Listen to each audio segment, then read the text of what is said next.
Oleh karena kemurahan Tuhan, saya diberi kesempatan untuk menikmati perjalanan rohani di sebuah negara yang tertulis di Alkitab penuh dengan makna sejarah, yaitu di tanah perjanjian Israel. Ini perjalanan yang sangat menyenangkan.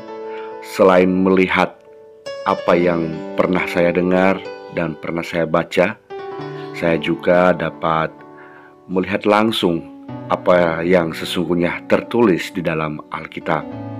Dan tentu ini menambah wawasan, pengetahuan, terlebih-lebih iman percaya kepada Tuhan Yesus yang saya yakini sebagai Tuhan dan Juru Selamat.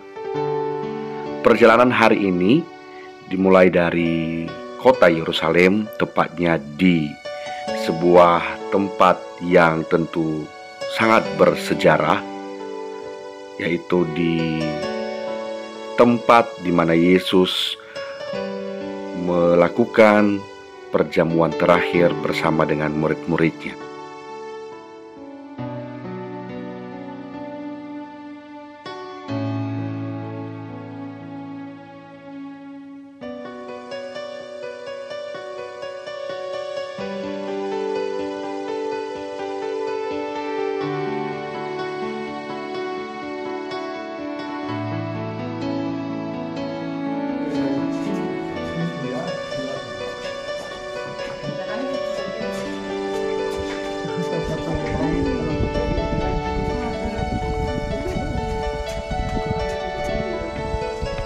Kita hampir sampai di sebuah ruangan di mana Yesus melakukan perjamuan terakhir bersama para murid di waktu itu.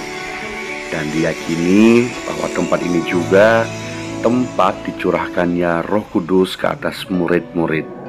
Dan tentu itu artinya bahwa tempat ini merupakan tempat pertama lahirnya gereja.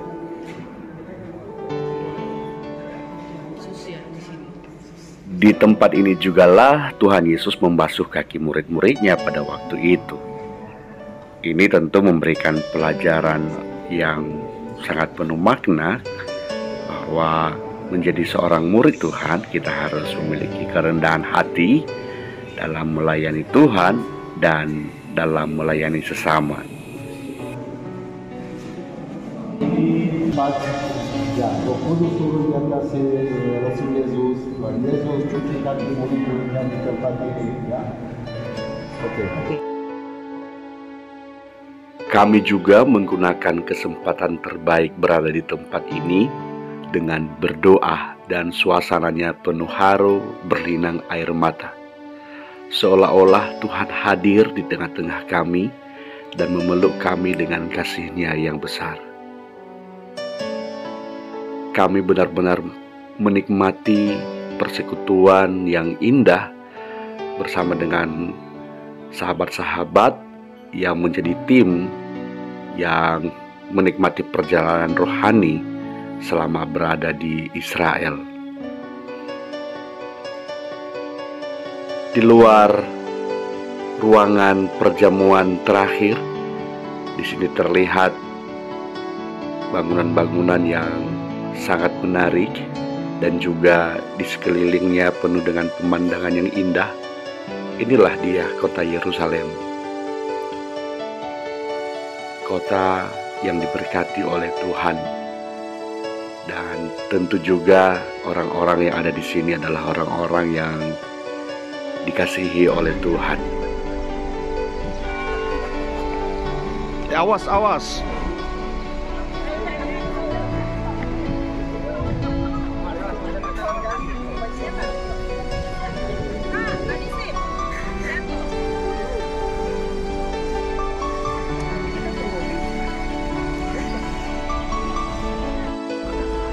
Ini dia kota Yerusalem. Begitu indah, begitu luar biasa.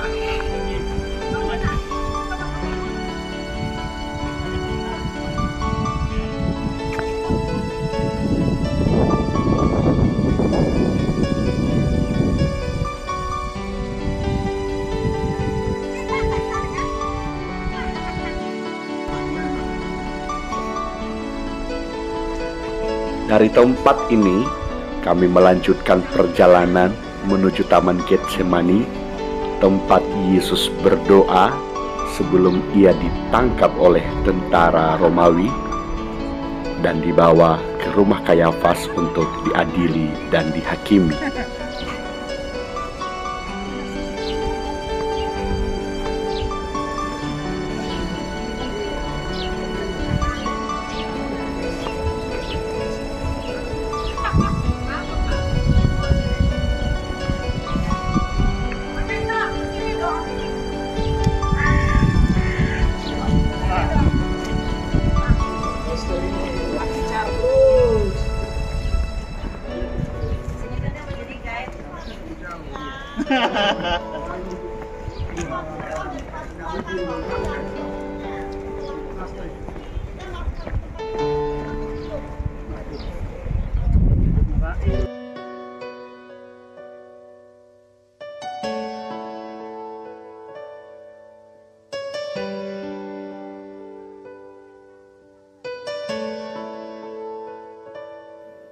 Sebelum tiba di Taman Getsemani, di sebelahnya terlihat jelas pemandangan lembah Kidron dan juga tembok ratapan.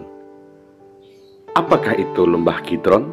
Timur Bapak Ibu. Lembah Ini Kidron. tembok dari zaman Sultan Di sini Suleiman ada Agung, Kidron. abad ke-16. Tembok barat itu tembok ratapan, masih asli dari zaman Yesus, dari zaman Raja Herodes. Ya, mari jalan Bapak Ibu. Di depan terlihat sebuah bangunan yang megah. Ini adalah gereja. Gereja ini disebut gereja segala bangsa. Dan gereja ini berada tepatnya di dalam Taman Getsemani. Untuk sampai di sana, kita harus menyeberang. Mari terus ikuti. Kita lihat bersama apa yang ada di Taman Getsemani. Sebelum tiba di Taman Getsemani, saya membacakan kitab Matius pasal 26 ayat 36 sampai 40. Kita akan lihat di sana apa yang terjadi di Taman Getsemani ketika Yesus ada di sana. Maka sampailah Yesus bersama-sama murid-muridnya ke suatu tempat yang bernama Getsemani. Lalu ia berkata kepada murid-muridnya, "Duduklah di sini sementara aku pergi ke sana untuk berdoa." Dan ia membawa Petrus dan kedua anak Zebedeus sertanya. Maka mulailah ia merasa sedih dan gentar. Lalu katanya kepada mereka, "Hatiku sangat sedih seperti mau mati rasanya. Tinggallah di sini dan berjaga-jagalah dengan aku." Maka ia maju sedikit lalu sujud dan berdoa katanya, "Ya Bapakku, jikalau sekiranya mungkin, biarlah cawan ini lalu daripadaku. Tetapi janganlah seperti yang aku kehendaki, melainkan seperti yang Engkau kehendaki." Setelah itu ia kembali kepada murid-muridnya itu dan mendapati mereka sedang tidur. Dan ia berkata kepada Petrus, Tidakkah kamu sanggup berjaga-jaga 1 jam dengan aku? Berjaga-jagalah dan berdoalah supaya kamu jangan jatuh ke dalam pencobaan. Roh memang penurut, tetapi daging lemah." Lalu ia pergi untuk kedua kalinya dan berdoa katanya, "Ya Bapakku, jikalau cawan ini tidak mungkin lalu, kecuali apabila aku meminumnya, jadilah kehendak-Mu." Dan ketika ia kembali pula, ia mendapati mereka sedang tidur, sebab mata mereka sudah berat.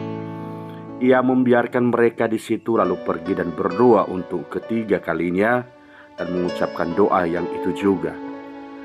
Sesudah itu ia datang kepada murid-muridnya dan berkata kepada mereka, "Tidurlah sekarang dan istirahatlah. Lihat, saatnya sudah tiba bahwa Anak Manusia diserahkan ke tangan orang-orang berdosa. Bangunlah, marilah kita pergi. Dia yang menyerahkan aku sudah dekat."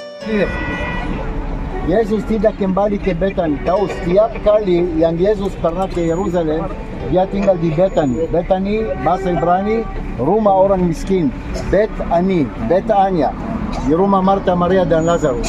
Tetapi setelah perjamuan malam terakhir, Tuhan Yesus tidak kembali ke Betani. Dia pergi ke mana? Taman Getsemani. Kenapa Bapak Ibu? Kenapa Yesus tidak kembali ke Betani? Karena di hari raya Yahudi seperti Paskah atau hari raya Sabat atau hari raya Pentakosta atau Pondok Daun, orang Yahudi Bapak Ibu tidak boleh jalan kaki lebih dari 2000 hasta.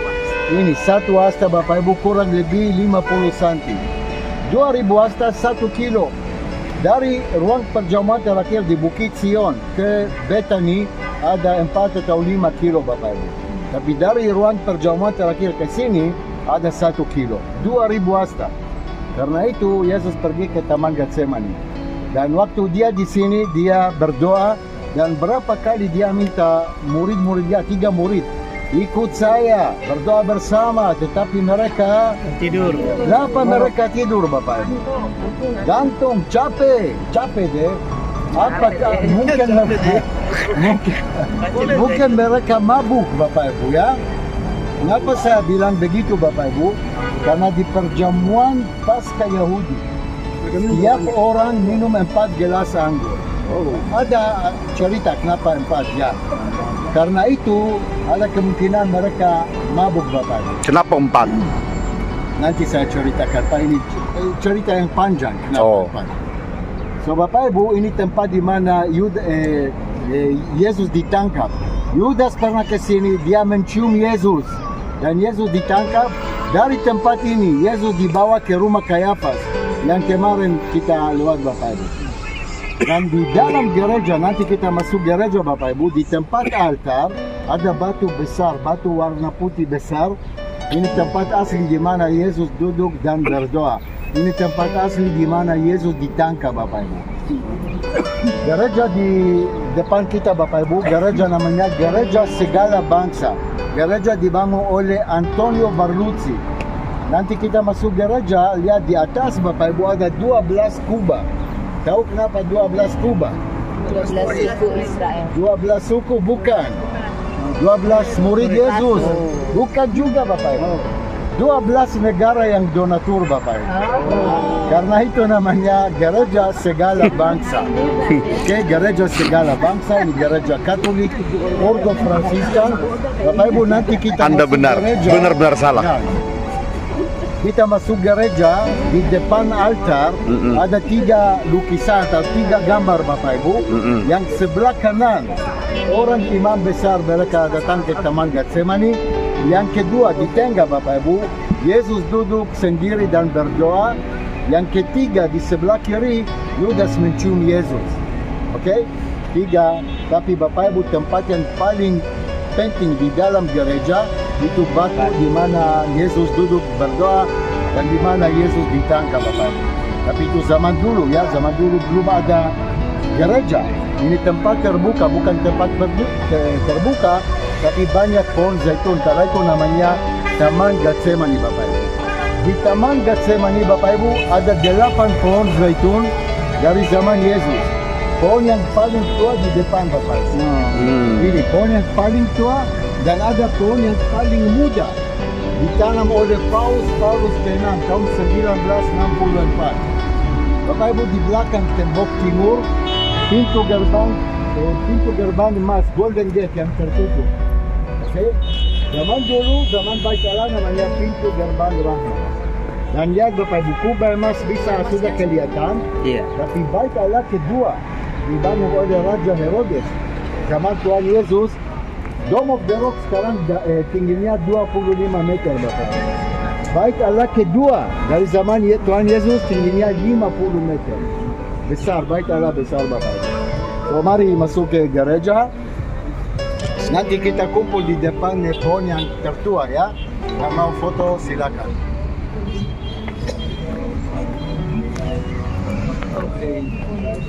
Di Taman Getsemani, waktu Yesus masih berbicara, datanglah Yudas, salah seorang dari ke-12 murid itu, dan bersama-sama dia serombongan besar orang yang membawa pedang dan pentung, disuruh oleh imam-imam kepala dan tua-tua bangsa Yahudi.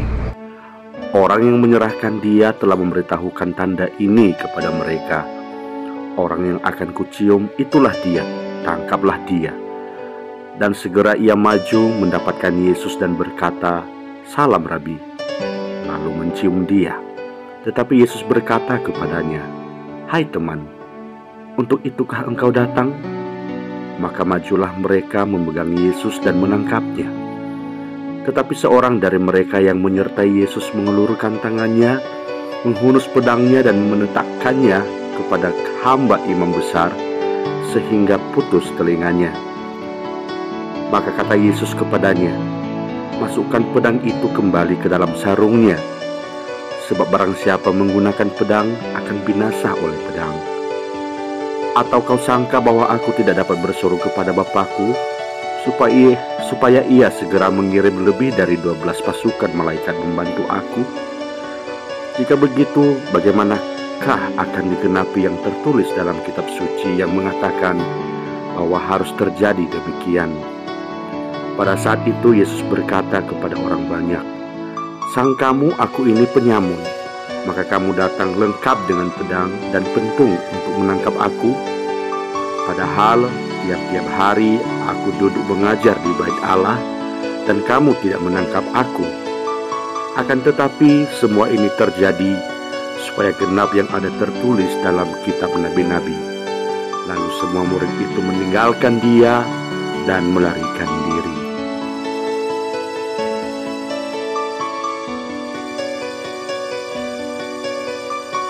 Setelah Yesus ditangkap di tempat ini, ia pun dibawa ke rumah Kayafas. Selanjutnya kita akan melihat seperti apa rumah Kayafas dan tempat Yesus ditahan di sana.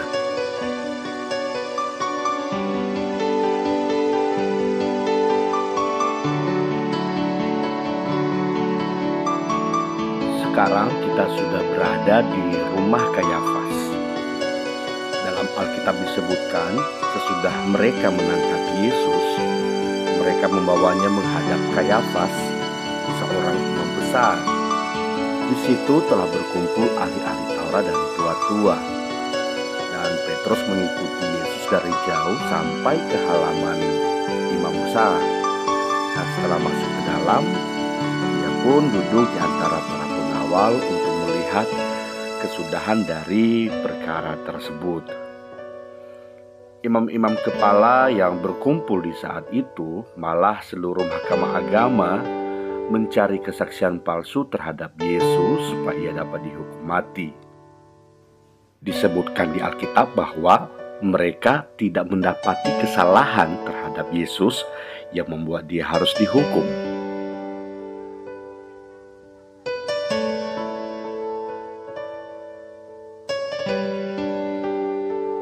Inilah dia rumah Kayafas yang sangat besar, dan memang Kayafas ini seorang yang sangat kaya.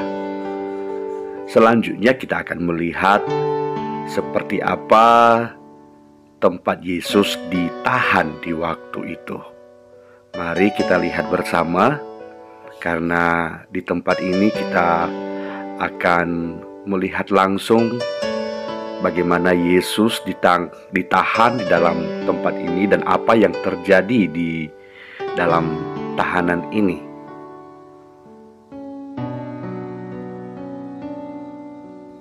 Untuk masuk di tempat di mana Yesus pernah ditahan, kita harus melewati beberapa anak tangga. Dan kita sudah hampir tiba. Inilah dia tempatnya, tempat yang sempit, tempat yang cukup dalam di atas permukaan tanah. Dan disinilah Yesus ditahan di waktu itu. Warna merah yang ada di dinding dipercaya itulah darah Yesus yang tertumpah di saat itu ketika ia disiksa di dalam tahanan ini. Dan apa yang terjadi selanjutnya, mari kita lihat bersama. Jadi ini adalah penjara Yesus saat Yesus ditangkap di Getsemani. Kemudian dibawa sampai ke rumah Imam Kayafas, ini Imam Kayafas rumahnya. Kemudian dijebloskan dari lubang di atas Bapak Ibu. Itu ya, dijebloskan, bisa dibayangkan pada saat itu. Dan di tempat ini Tuhan banyak bercerita, bermazmur di Mazmur 88 yang sebentar lagi kita akan bagikan, dan dipercaya di sini juga terdapat bekas dari darah-darah Yesus pada waktu Tuhan ada di tempat ini. Silakan Ibu. 5 menit ya, 5 menit sebelum datang. Mari Ibu Bapak kita angkat pujian, bukan dengan parang fana. Bukan dengan parang fana, mau membayar dosaku dengan darah yang mahal, tiada noda dan celah, bukan dengan emas perak kau membayar diriku oleh segenap kasih dan oleh segenap kasih dan pengorbananmu dan pengorbanan. Ku telah mati dan tinggalkan, ku telah mati dan tinggalkan cara hidupku yang lama, cara hidupku yang lama. Semuanya sia-sia, semuanya sia-sia dan tak berarti lah. Hidup ini ku letakkan, hidup ini ku letakkan pada mezbahmu ya Tuhan. Jadilah padaku seperti, jadilah padaku seperti yang kau ingini. Mazmur 88. Ya Tuhan, Allah yang menyelamatkan aku. Siang hari aku berseru-seru, pada waktu malam aku menghadap Engkau. Biarlah doaku datang ke hadapan-Mu. Sendengkanlah telingamu kepada teriakku, sebab jiwaku kenyang dengan malapetaka, dan hidupku sudah dekat dunia orang mati. Aku telah dianggap termasuk orang-orang yang turun ke liang kubur. Aku seperti orang yang tidak berkekuatan.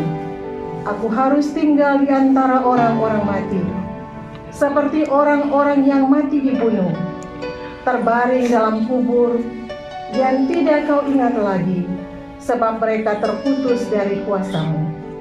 Telah kau taruh aku dalam liang kubur yang paling bawah, dalam kegelapan, dalam tempat yang dalam. Aku tertekan oleh panas murka-Mu, dan segala pecahan ombak-Mu kau tindihkan kepadaku. Telah kau jauhkan kenalan-kenalanku daripadaku. Telah kau buat aku menjadi kekejian bagi mereka. Aku tertahan dan tidak dapat keluar. Mataku merana karena sengsara. Aku telah berseru kepadamu ya Tuhan sepanjang hari. Telah mengulurkan tanganku kepadamu. Apakah kau lakukan keajaiban bagi orang-orang mati? Masakan arwah bangkit untuk bersyukur kepadamu? Dapatkah kasih-Mu diberitakan di dalam kubur, dan kesetiaan-Mu di tempat kebinasaan? Diketahui orangkah keajaiban-keajaiban-Mu dalam kegelapan, dan keadilan-Mu di negeri segala lupa? Tetapi aku ini ya Tuhan, kepadamu aku berteriak minta tolong, dan pada waktu pagi doaku datang di hadapan-Mu. Mengapa ya Tuhan kau buang aku? Kau sembunyikan wajah-Mu daripadaku. Aku tertindas dan menjadi incaran maut sejak kecil. Aku telah menanggung kengerian daripadamu. Aku putus asa. Kehangatan murka-Mu menimpa aku. Kedahsyatan-Mu membungkamkan aku. Mengelilingi aku seperti air banjir sepanjang hari. Mengepung aku serentak. telah kau jauhkan daripadaku sahabat dan teman. Kenalan-kenalanku adalah kegelapan.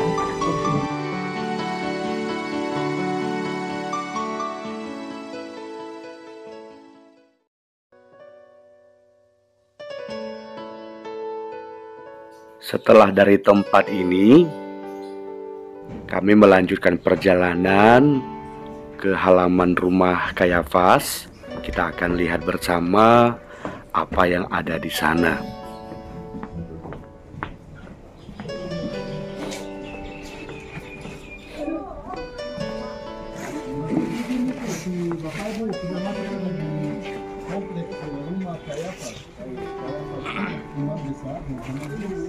Imam besar dia orang kaya, namanya besar Bapak Ibu,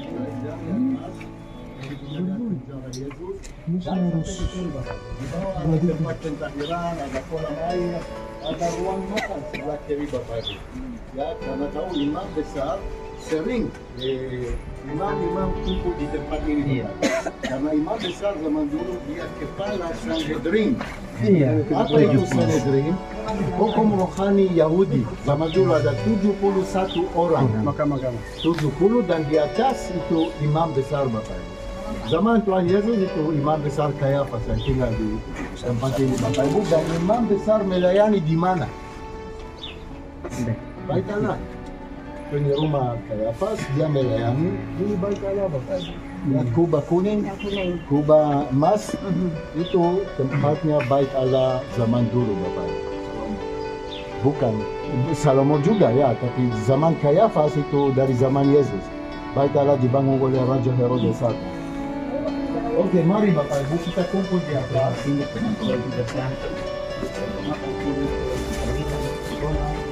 Sama-sama depan rumah aja. Ini foto. Ini fotonya.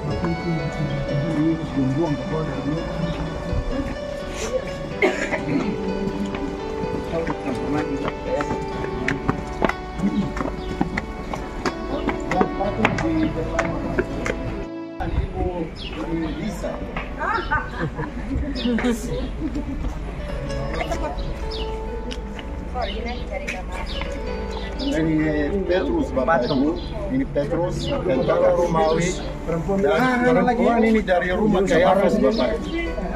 Dia yang bilang Petrus, dia orang Galilea. Kenapa dia bilang dia orang Galilea? Karena orang Galilea Bapak Ibu, logatnya beda dengan orang Yerusalem. Dan di bawah lihat di bahasa Latin non novi illum. Non novi illum artinya saya tidak kenal dia. Yang Petrus pada saat menyangkal. So di tempat ini Bapak Ibu. Oke, maju ke depan Bapak Ibu lihat. Ada gambar di depan. Bisa lihat foto di depan, oke? Ini setelah perjamuan malam terakhir Bapak Ibu. Yesus turun lewat sini dengan berapa murid? 11 Bapak Ibu, karena Yudas. So Tuhan Yesus turun lewat sini dan setelah dia ditangkap di Taman Getsemani, dia dibawa ke rumah Kayafas. Oke? Bapak Ibu sampai tahun 2019 orang boleh turun, duduk, naik lewat sini. Tapi sekarang tutup.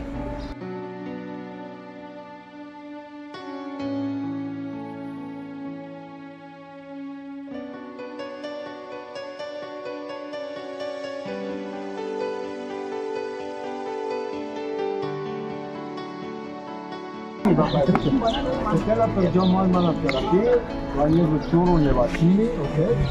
Dia ditangkap di Taman Getsemani dan dia dibawa ke rumah Kayafas. Ini penjara yang tadi kita lihat.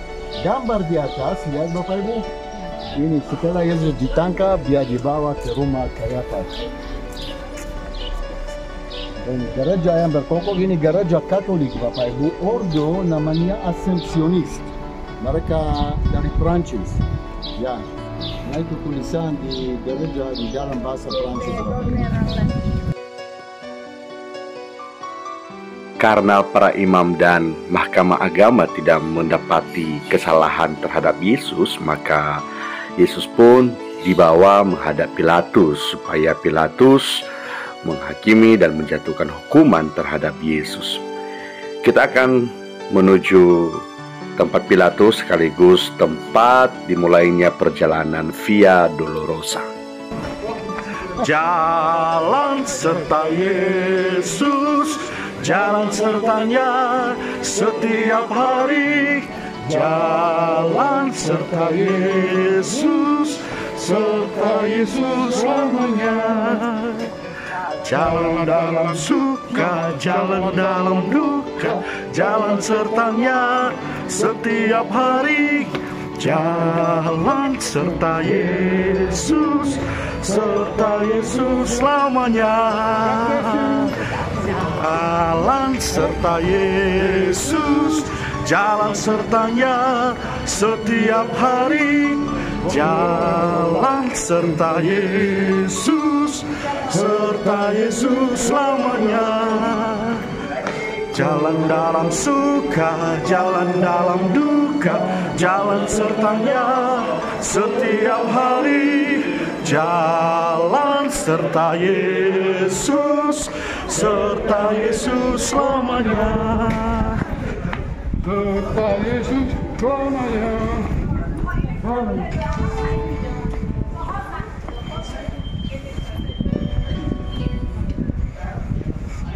Ini jalan apa namanya? Ini dari sini jalan Via Dolorosa, jalan salib. Oh, oke. Dari mana ini? Dari sini. Nanya lagi. Ini apa lagi? Tunggu.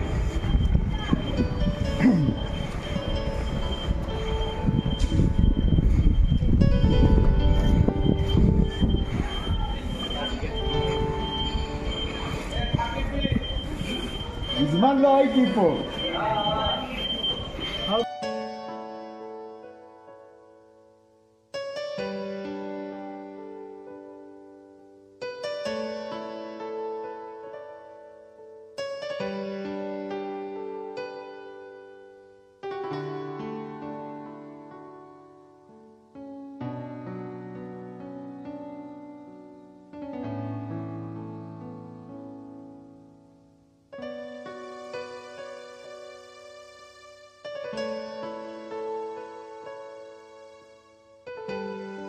Oke Bapak Ibu, ini Via Dolorosa.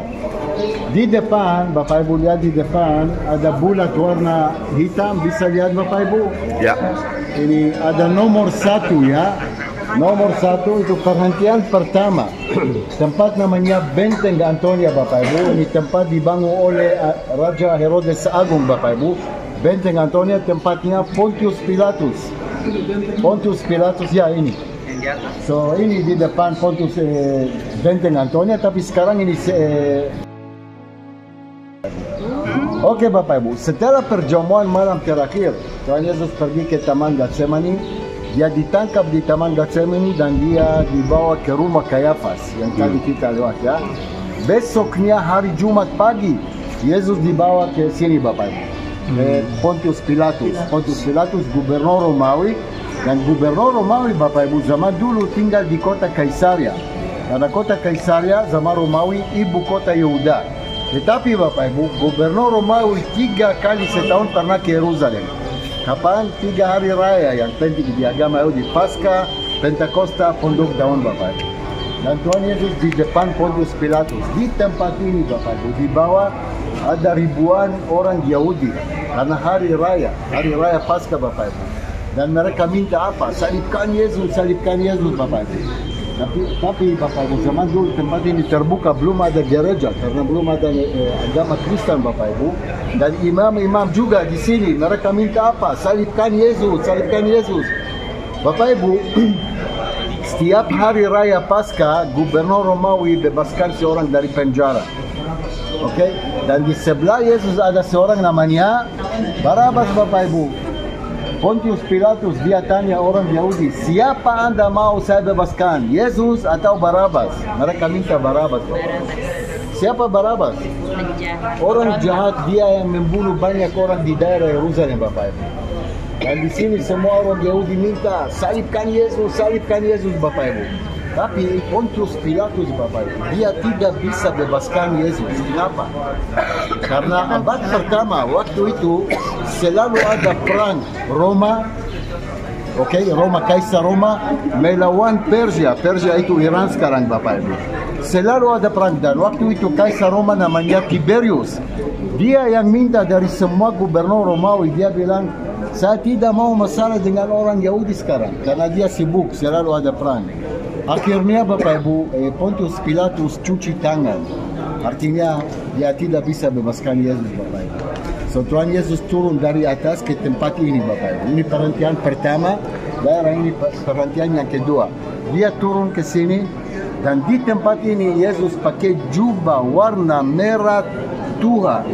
Kenapa merah tua Bapak Ibu? Karena di agama Yahudi jubah warna merah tua artinya raja. Dan dia pakai mahkota duri, duri yang besar Bapak Ibu. Dan di depan, di sini Bapak Ibu, di atas dada dia ada 4 huruf, INRI, bahasa Latin. INRI artinya Yesum Nazaret Rex Judum. Yesus dari Nazaret, Raja Yahudi Bapak Ibu. Dan dari tempat ini dia pikul salib Bapak Ibu. Tapi salib Yesus bukan salib kecil yang huruf pakai di sini Bapak Ibu. Ada kemungkinan salib Yesus beratnya 50 kilo. Karena itu Yesus jatuh 3 kali di jalan salib Bapak Ibu. Di perhentian ke-3, ke-7 dan ke-9. Dan tradisi jalan salib mulai dari abad ke-14 oleh Ordo Fransiskan Bapak Ibu.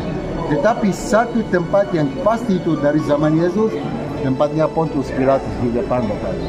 Benteng Antonia dibangun oleh Raja Herodes Agung Bapak Ibu. So ini jalan salib perhentian pertama, perhentian kedua. Dan Bapak Ibu, hari raya Paskah zaman dulu di sini banyak orang dari luar negeri juga datang ke Yerusalem merayakan hari raya Paskah. Dari mana kita tahu orang dari luar negeri? Ada cerita seorang namanya Simon Kirenei di perhentian yang kelima. Nanti kita lihat. Kirenei ada di mana Bapak Ibu? Libya, Afrika. So 2000 tahun yang lalu orang Yahudi datang dari luar negeri untuk merayakan hari raya Paskah di kota suci, kota Yerusalem. Sebelum kita jalan Bapak Ibu, silakan kita masuk gereja dulu, Ada sesuatu di sini.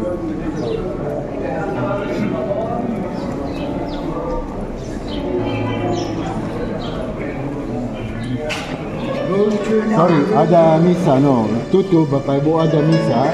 Tapi di dalam, misa, tidak bisa masuk. Tapi di dalam gereja ada gambar yang Yesus pakai jubah warna merah tua, mahkota duri, dan di sebelah ada Pontius Pilatus, gubernur Romawi, dia cuci tangan. Dan salib Yesus yang besar. Karena itu kita percaya, bukan salib kecil seperti ini, lihat. Yang orang ikut, ini salib kecil buat grup, Tapi salib Yesus beratnya 50 kilo Bapak. Dan zaman dulu bukan jalan beda, bukan seperti sekarang Jalan ada batu dan naik. Dari sini dia naik sampai di atas Bapak Ibu. Dan 50 kilo dikasih jalan Bapak Ibu. Mari kita mulai jalan.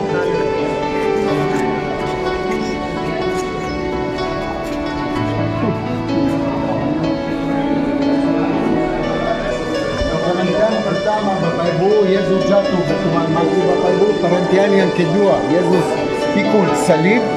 Dari sini kita menuju perhentian yang ketiga. Mari.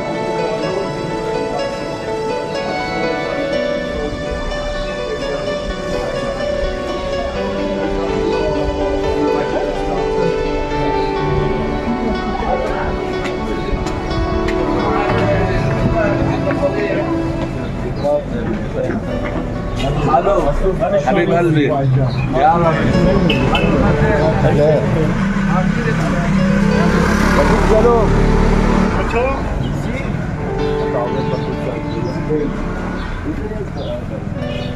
هذا بالفرنجة هذا نيمة لو ده فرنجة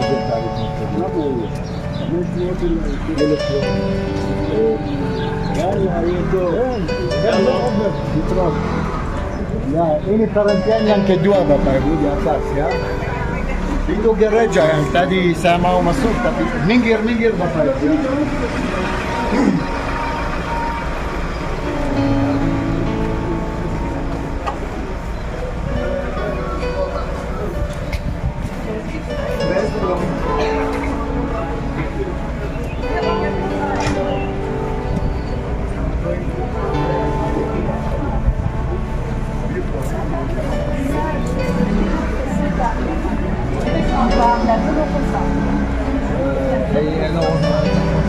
depan ibu.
Ini perhentian ke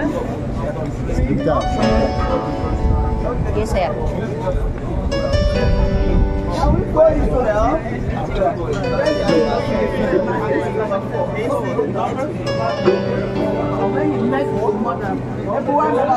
So ini Bapak Ibu, sebelah kiri di atas perhentian yang ketiga, Yesus jatuh untuk pertama kali, oke? Sebelah kiri di depan perhentian yang keempat, Yesus berjumpa dengan ibunya Bunda Maria. 3 dan 4.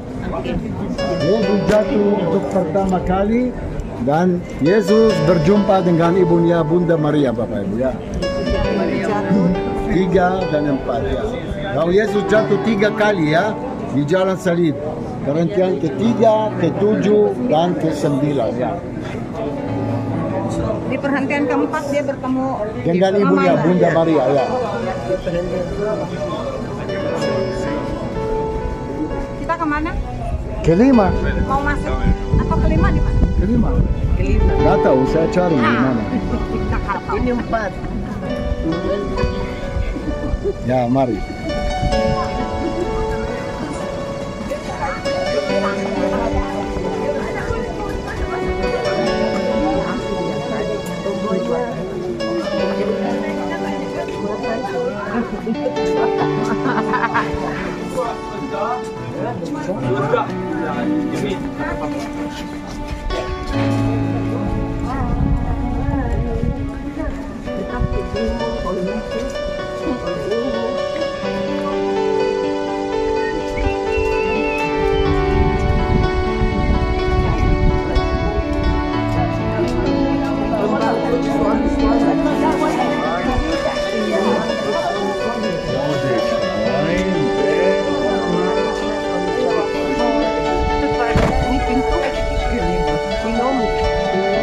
perhentian yang kelima Bapak Ibu. Yesus ditolong oleh Simon Kirene. Masih ingat Simon Kirene? Kirene ada di mana? Libya. Libya Bapak Ibu. Tapi dia punya tanah ya di daerah sini untuk makam Bukan, Yesus. tidak tahu. Alkitab tidak cerita ya. Tapi dia pernah ke sini untuk merayakan Hari Raya Paskah. Seperti ribuan orang yang datang ke Yerusalem untuk merayakan Hari Raya Paskah. So ini Yesus ditolong oleh Simon Kirene Bapak Ibu. Nah, mari kita jalan ke duluan, oke?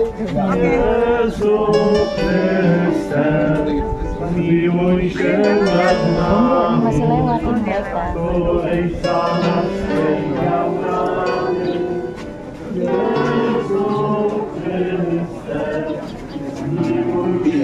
Perhentian yang kelima Bapak Ibu, dan lihat kalau salib Yesus di sebelah kanan di sini Bapak Ibu.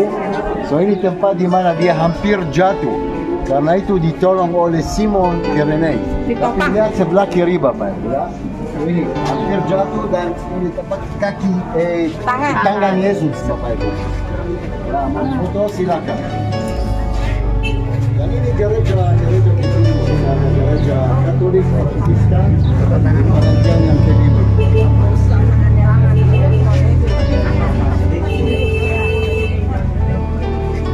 Kasih jalan Bapak Ibu, kasih jalan.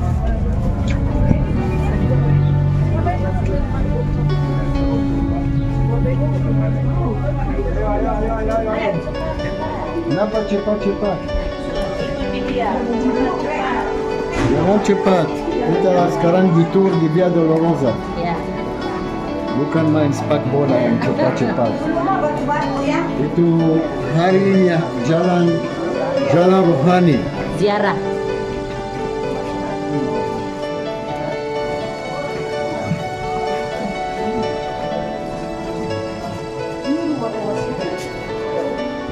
Ada kemasukan Petrus, ada Simon warung.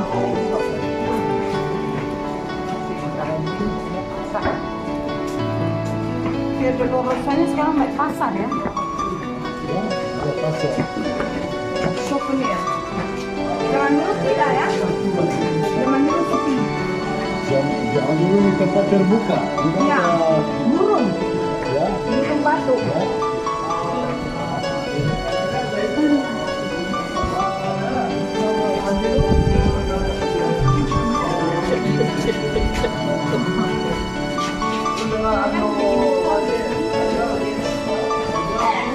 Tunggu. Di sini ya.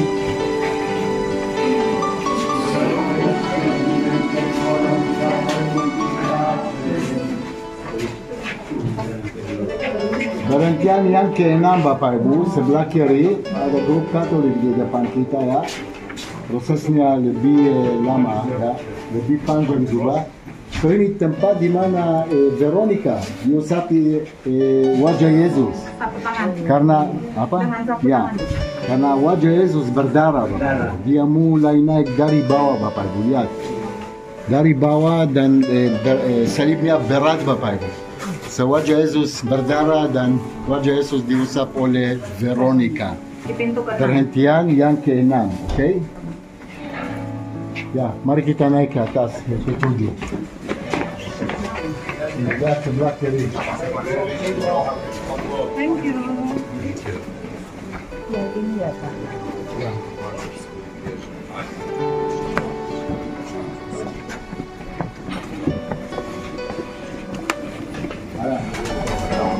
السلام الله باشا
Ya, perhatian ketujuh Bapak Ibu di depan. Yesus jatuh untuk kedua kalinya di tempat ini Bapak Ibu ya. Dan maju-maju. Kasih mereka yang masuk dulu.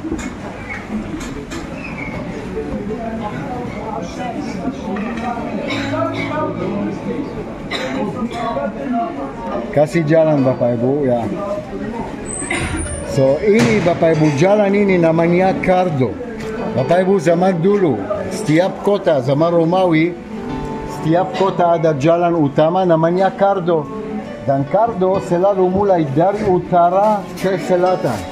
Di tempat ini mulai dari pintu gerbang Damaskus yang tadi kita lewat dari bis ya, sampai pintu gerbang Sion yang tadi pagi ya.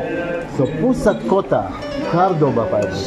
Dan dari sini ke atas itu sudah di luar kota Bapak Ibu. Kenapa saya bilang di luar kota?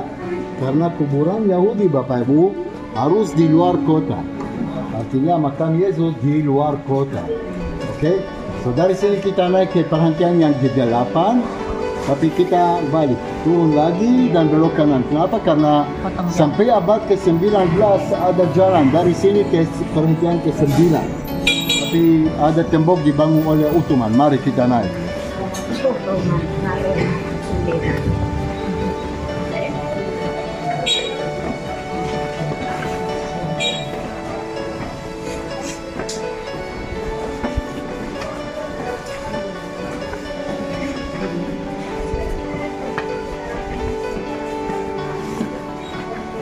Minggir-minggir Bapak Ibu ya.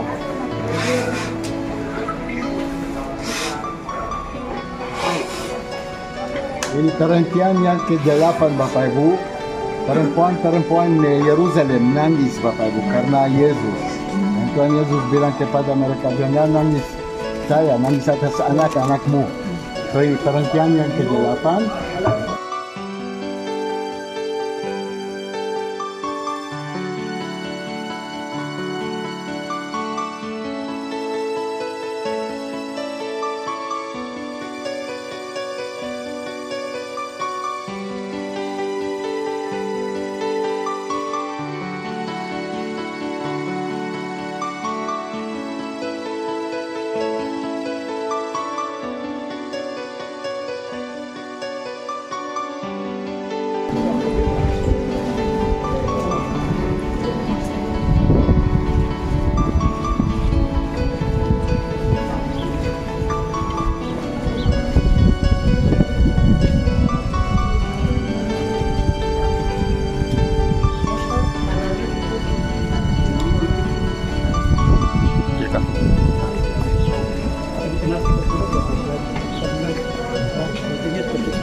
Dari 8 ke 9 sebelum abad ke-19 ada jalan.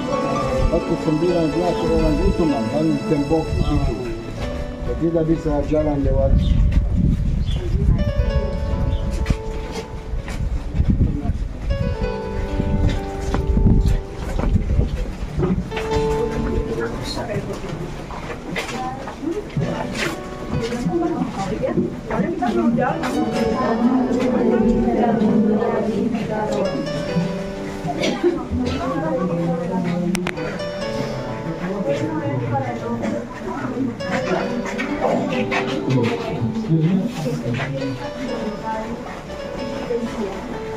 Cuando el Señor se nos che poca buona in corpo ketika ayat Perhentian 9. Yesus jatuh untuk ketiga kalinya Bapak ya. Perhentian 9, Yesus jatuh untuk ketiga kalinya.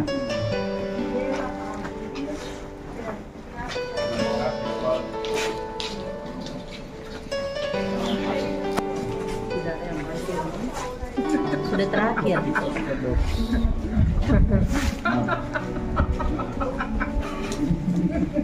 So, 9 kan tadi kata Bapak 3, 9.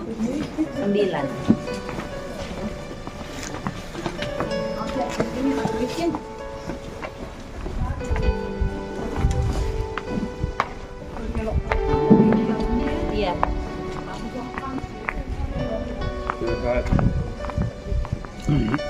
Apa di sini?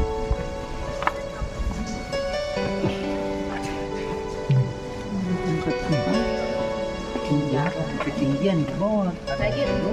Pokok.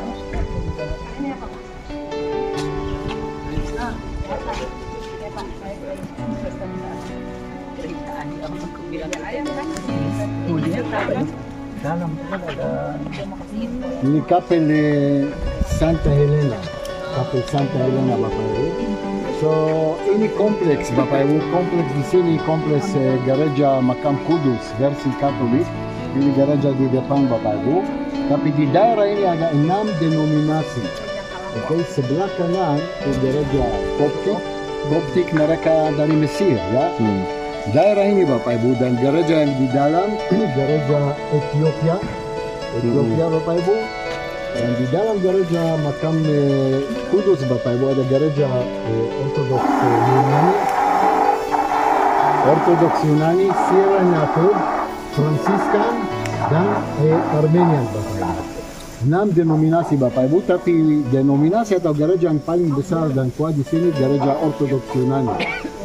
So Bapak Ibu, gereja pertama di tempat ini dibangun oleh Ratu Helena. Ratu Helena ibunya Kaisar Konstantinus Agung tahun 332. Gereja besar, lebih besar dari sekarang Bapak Ibu, oke? Tahun 614 orang Persia menghancurkan gereja Makam Kudus Bapak Ibu.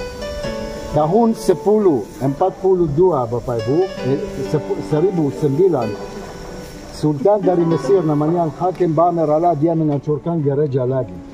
Dan Bapak Ibu, gereja saat ini dari zaman orang Perang Salib dari tahun 1149.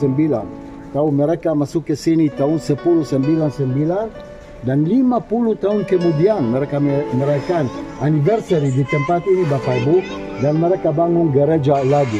So gereja saat ini Bapak Ibu dari zaman orang Perang Salib. Oke? Dari sini Bapak Ibu kita masuk lewat pintu gerbang yang sebelah kiri ke gereja Ethiopia. Tapi lihat waktu kita masuk di sebelah kiri ada gambar Ratu Sheba dari Ethiopia Bapak Ibu. Dan gambar yang kedua Raja Solomon. Raja Solomon pakai bintang Daud Bapak Ibu. Tahu cerita Raja Solomon dan Ratu Sheba ya. Karena itu Bapak Ibu orang Ethiopia mereka tidak bekerja hari Sabat seperti orang Yahudi. Karena mereka percaya mereka turunan Raja Solomon Bapak Ibu. So kita masuk sebelah kiri ada gambar Ratu Sheba. Dia yang bawa banyak hadiah untuk Raja Solomon. Dan di depan gambar Raja Solomon pakai bintang Daud. Dan di sebelah Raja Solomon ada imam besar agung Bapak Ibu. Imam besar pertama namanya Tzadok. Dia pakai jubah warna merah hijau. Oke? Ya, mari masuk Bapak Ibu.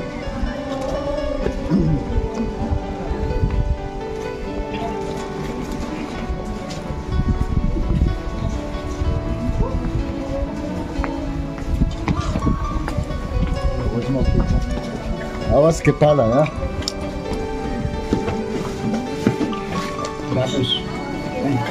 Awas kepala dan bawah.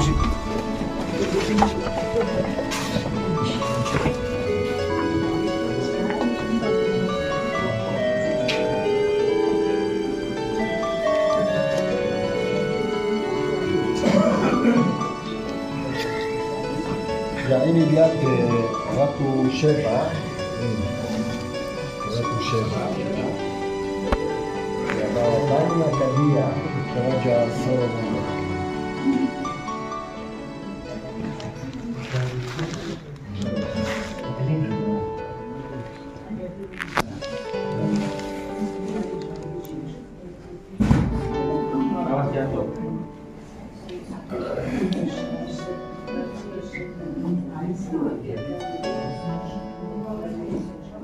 maju. Boleh mundur.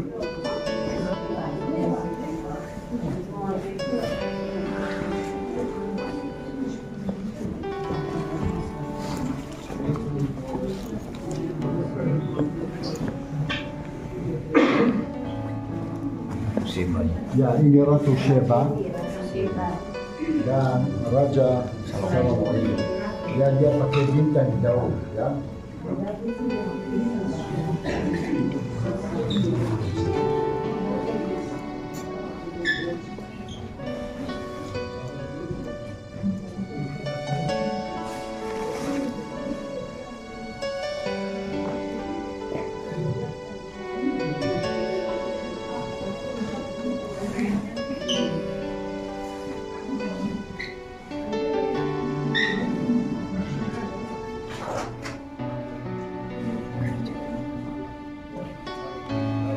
Ratu Sheba Bapak Ibu sebelah kiri, Raja Salomo sebelah kanan. Dan ini imam besar sedut Bapak Ibu pakai jubah warna hijau.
Selesai perjalanan Via Dolorosa? Sudah selesai. Golgota di mana? Golgota ada dua versi. Versi Katolik di sini dan versi Protestan di Gardentum.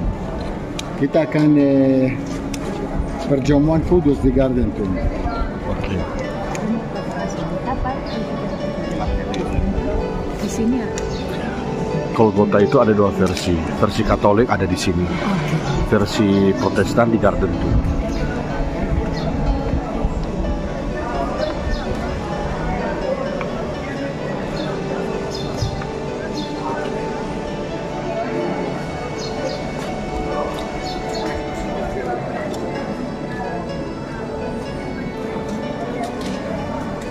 Sebelah kanan di atas Bapak Ibu, tapi itu versi Katolik. Ada versi Protestan dan hari ini kita ke sana. Ya malam. Ya, nanti malam kita ke Gardentum Bapak Ibu. Makam Yesus versi Protestan untuk kita akan merayakan perjamuan kudus di situ Bapak Ibu. Tapi di gereja Katolik versi Katolik Bapak Ibu. Perhentian 10, 11, 12, 13 ada di atas, 14 itu makam Yesus ya. Itu versi Katolik. Ya, siapa bagaimana di sini Pak Pendeta? Bapak Ibu, ini karena kita semuanya Protestan, ada yang Katolik? Ada. Ada yang Katolik? Oke, bisa lihat ini makamnya di sebelah kanan sini. Sebelah kiri. Sebelah kiri saya ya. Nah, sini. Kemudian kita kumpul lagi di sini ya, karena ada antri kalau mau lihat. Yang ada ini.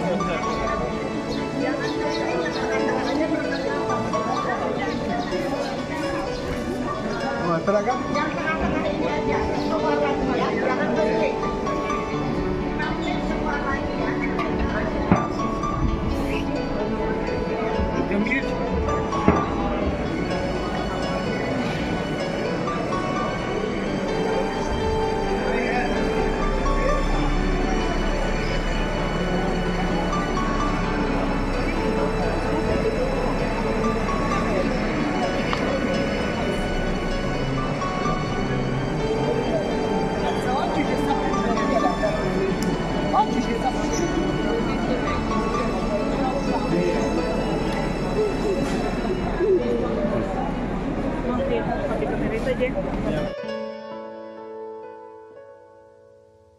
Selanjutnya perjalanan di malam hari menuju Garden Tomb, tempat Yesus dikubur, dan Golgota menurut versi Protestan.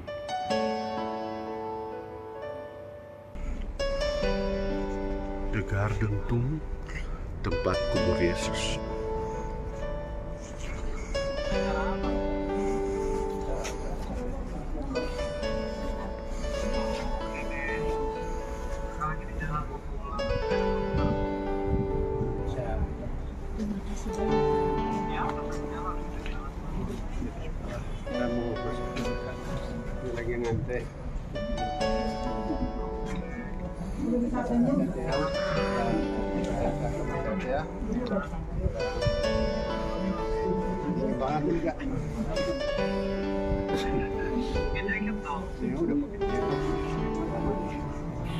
Menurut versi Protestan, disinilah terletak makam Tuhan Yesus dan juga Bukit Golgota.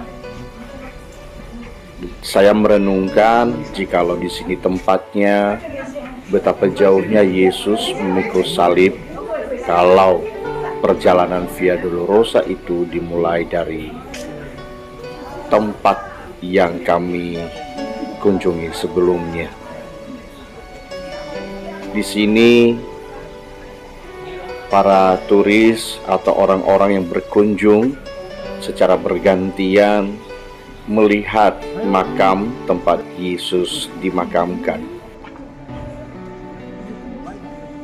Ini apa ya?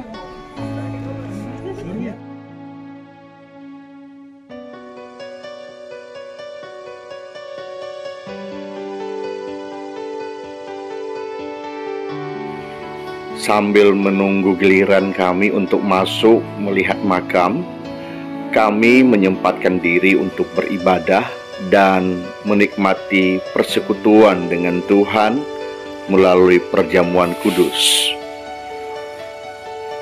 Suasana ibadah penuh haru, mengingat betapa besarnya pengorbanan Kristus buat setiap umat manusia, termasuk buat kami yang hadir di sini. Pengorbanan yang tidak bisa dilakukan oleh manusia biasa, tetapi hanya bisa dilakukan oleh Yesus Kristus karena Dia adalah Tuhan yang mencintai umatnya. Dan setelah beribadah, kami bergantian masuk ke dalam makam. Inilah makam Tuhan Yesus yang diyakini disinilah Dia dimakamkan. Dengan jelas Alkitab menceritakan kisah Yesus waktu dikuburkan.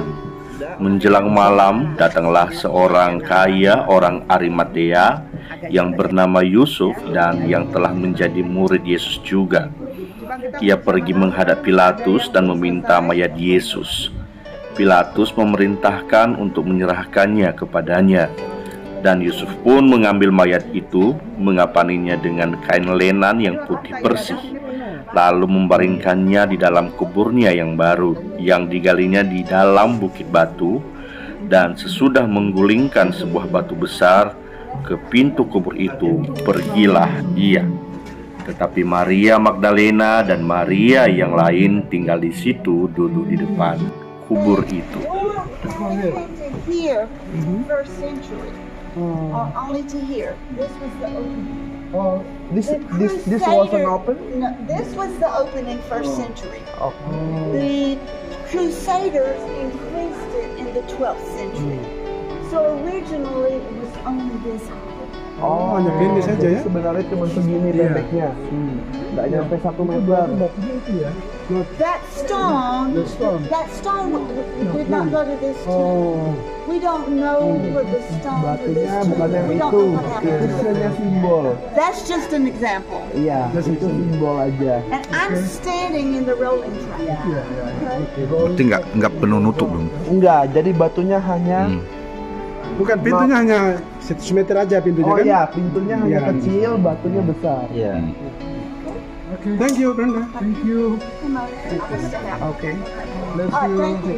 All right, follow me. Just go Paul Hill.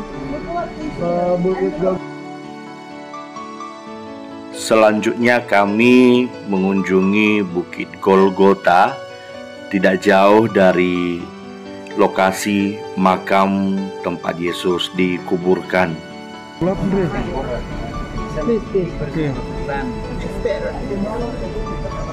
This is the real Golgotha. Golgotha ya. Ini Bukit Golgota.